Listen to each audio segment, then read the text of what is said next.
सदर के ओहदे पर बरकरार रहना है तो वो अबूरी सदर हैं, और अबूरी सदर होने के साथ साथ एक स्टॉप गैप अरेंजमेंट है।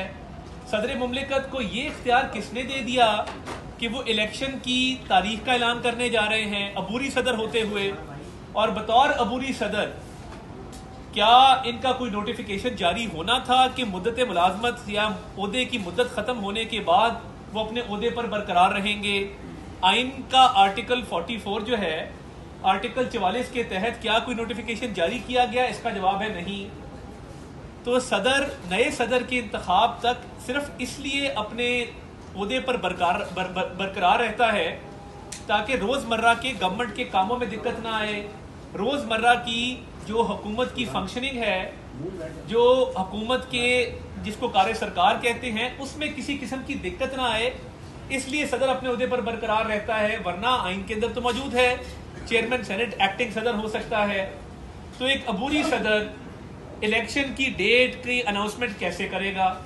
9 सितंबर के बाद आइन का आर्टिकल 58 की शेक जिसके तहत इलेक्शंस की अनाउंसमेंट का सदर के बारे में लिखा गया है, वो शेक गैर फाल हो चुकी, क्योंकि सदर नहीं रहे और अबूरी सदर के ओहदे पर आ गए।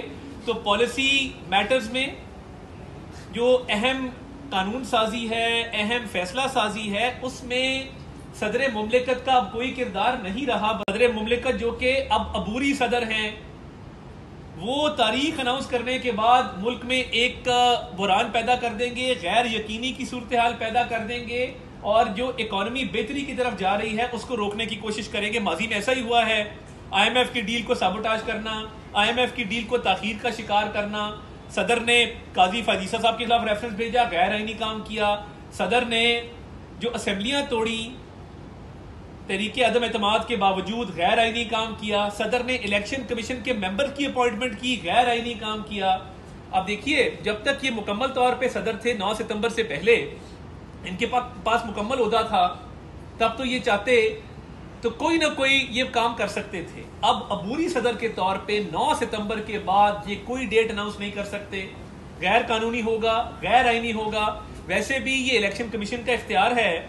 मईशत के हवाले से हौसला अफजा खबरें आ रही हैं और सदर वही कर रहे हैं जो उनकी जमात ने हमेशा किया है।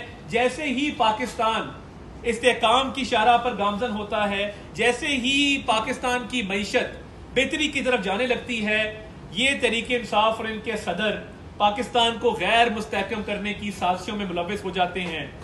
इन्हें कहा था पहले इलेक्शन करवा लें, मई में कहा था, ये नहीं माने। उसके बाद भी नेगोशिएशन में बात हुई, ये इलेक्शन की तारीख पर आमादा नहीं हुए।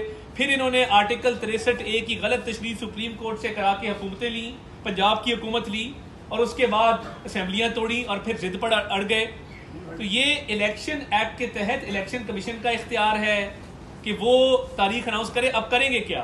मिनिस्ट्री से बतौर सदर जब उन्होंने तजावीज़ मांगी कि क्या इलेक्शन 90 रोज में होना है, क्या इलेक्शन की तारीख का ऐलान मैं करूंगा, तो उसका जवाब आया कि नहीं, इलेक्शन कमीशन करेगा इलेक्शन एक्ट के तहत।